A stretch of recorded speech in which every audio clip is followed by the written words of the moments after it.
Bonjour à tous, bienvenue une fois de plus dans cette chaîne. Pour aujourd'hui, nous allons continuer l'apprentissage du logiciel Eclipse. Précédemment, nous avons créé le modèle PVT. Aujourd'hui, nous allons créer le modèle Scale, qui veut dire juste spécial core analyse data. Et ainsi, ce que nous allons faire aujourd'hui, c'est de créer des paramètres de saturation dans notre réservoir. Nous devons précédemment, pour lancer Eclipse, il faut d'abord précédemment lancer la licence en question. Comme précédemment nous avons ouvert le logiciel en question, vous allez constater que lorsque vous allez faire un clic droit, exécuter en tant qu'administrateur, la procédure sera encore active. C'est actif lorsqu'on a ce bouton stop qui, lorsque vous pointez le curseur, marque un truc en bleu, ce n'est pas fermé comme ça. Bon, c'est que c'est toujours actif. Bon, vous pouvez continuer votre processus. Il faut juste le fermer là, sans marquer aucune procédure. Bon, dans les autres vidéos, je vais juste ouvrir le logiciel en question sans passer par la licence. C'est pour dire que la licence est toujours active. Bon, vous pouvez juste ouvrir le logiciel, lancer le logiciel facilement, sans avoir activé la licence. Ok, c'est un peu ça, ce type de problème que vous rencontrez maintes fois. Il faut d'abord aller vérifier si la licence est active. Ok. Bon, allons-y juste au vif du sujet. Une fois que le simulateur est ouvert, vous allez juste dans Office. Vous cliquez Office, vous cliquez sur On. Et on patiente que ça charge. Une fois que le chargement est terminé, nous allons chercher notre dossier. Toujours on clique sur Open, on cherche le dossier en question qui se trouve au bureau. Vous allez voir, on le voit. Ok, maintenant voilà le module dans lequel nous allons travailler pour cette vidéo. Nous allons dans Data. La quatrième étape, c'est Scale. Cliquez juste sur Scale. Il demande que le fichier n'existe pas. Ok, juste OK. Vous ouvrez le fichier en question. Après Scale, vous allez juste dans Session. Dans Session, vous allez dans Keywords. Dans Keywords, alors vous allez dans Insert Keywords. Et dans Insert Keywords, ce que nous allons prendre, on va chercher Water Saturation, Function, Version Water Saturation. Ok. Une fois ici, il faut donc insérer les données de saturation, anneau et de perméabilité, de la pression critique. Pour prendre ce fichier, nous allons le chercher dans Excel.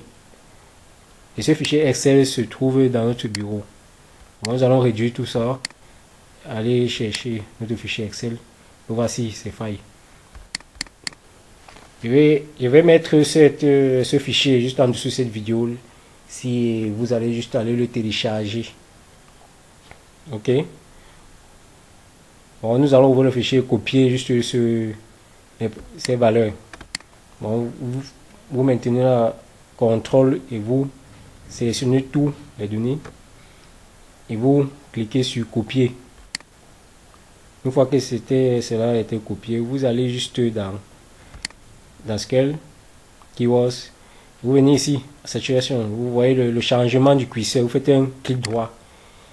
Une fois que c'est qui doit être, vous cliquez table import, click from, clipboard. Une fois, voilà donc ces paramètres qu'on a copié. Vous voyez bien, si vous voulez modifier, vous cliquez là, juste deux fois, vous modifiez, juste vous avez besoin de modifier les valeurs. Une fois que cela a été bien fait, vous cliquez sur OK. Vous voyez bien, on peut agrandir. Voilà toutes nos données. Maintenant, pour visualiser cette forme de courbe, que la partie graphique d'Eclipse va nous générer ça sous forme de courbe. Il faut noter ici que la courbe ici, ce n'est pas encore la simulation. Il demande si il doit modifier. OK. On va voir la courbe en question. Et ici, il demande juste si vous modifiez les données restart. OK. Il faut d'abord appliquer ici.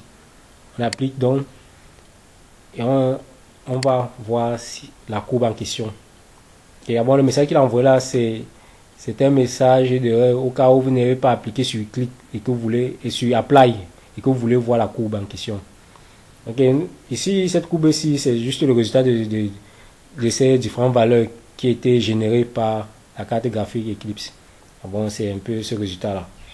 Bon, ici, on peut voir cette courbe-ci, on peut modifier la couleur. Vous pouvez changer la couleur ou les trucs, ainsi de suite, ça dépend de ce que vous voulez. Bon, comme ici, je vous ai dit, ce n'est pas la simulation ici, c'est juste le résultat du graphique de ces valeurs qu'on a entrées. Et comme analyse, on peut juste dire ici là que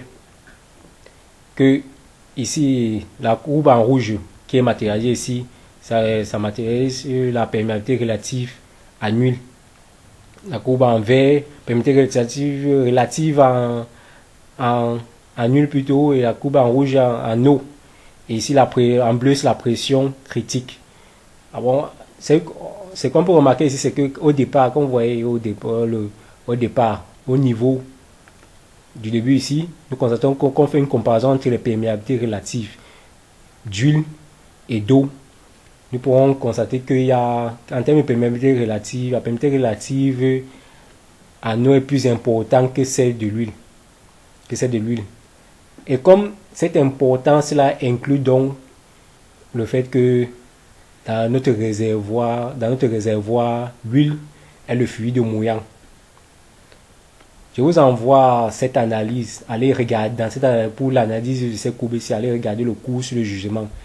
Je vais mettre juste en dessous de cette vidéo un lien concernant le cours sur le gisement. C'est ce cours qui va vous éclaircir sur comment interpréter cette courbe ici.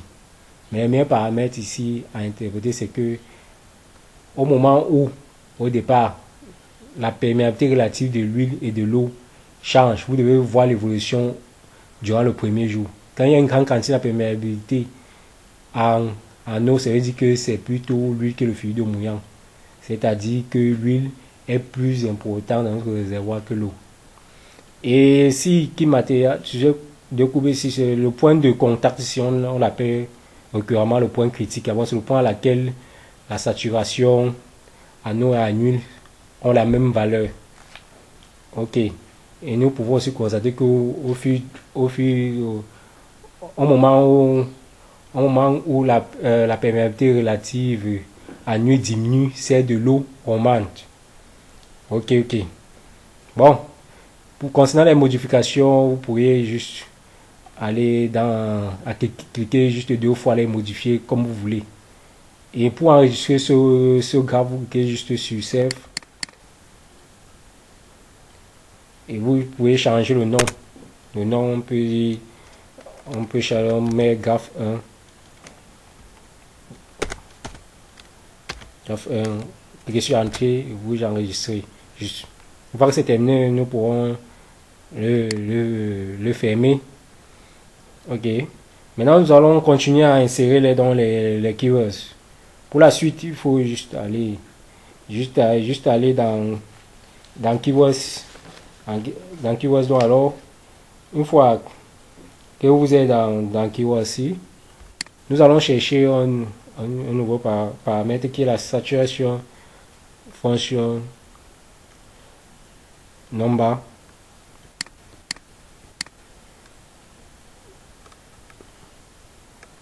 Non, pour ce faire, il faut keyword type. Nous allons d'abord aller dans keyword et ensuite sélectionner région area. Dans région area, nous allons donc insérer un nouveau keyword. Et ce nouveau keyword s'appelle saturation function region. Nous allons chercher saturation function region qui commence par S.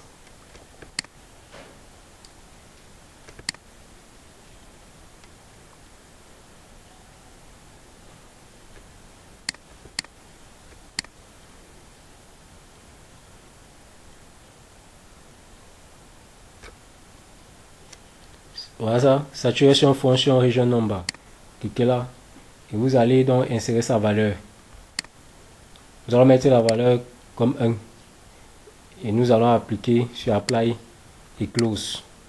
Une fois que c'est terminé, le remplissage donc alors des keywords qui concernant le modèle SQL est terminé. Alors, le but c'est de cliquer sur Apply et enregistrer. Fermer donc alors. Allez, quand on continue, on va enregistrer notre modèle. Nous allons dire Apply. On essaie de fermer, il va dire si vous voulez enregistrer, vous cliquez sur Yes. On va donc enregistrer le modèle, on enregistre. On enregistre. Dit Yes, toujours Yes. Le modèle a été enregistré. Et si on part dans Data Manager, si on ferme, vous allez constater que ici, que le modèle SQL est bel et bien été rempli. Ok, pour ce faire, donc alors, cette troisième partie est terminée. Je vous remercie et n'oubliez pas de liker, d'abonner. À la prochaine donc alors.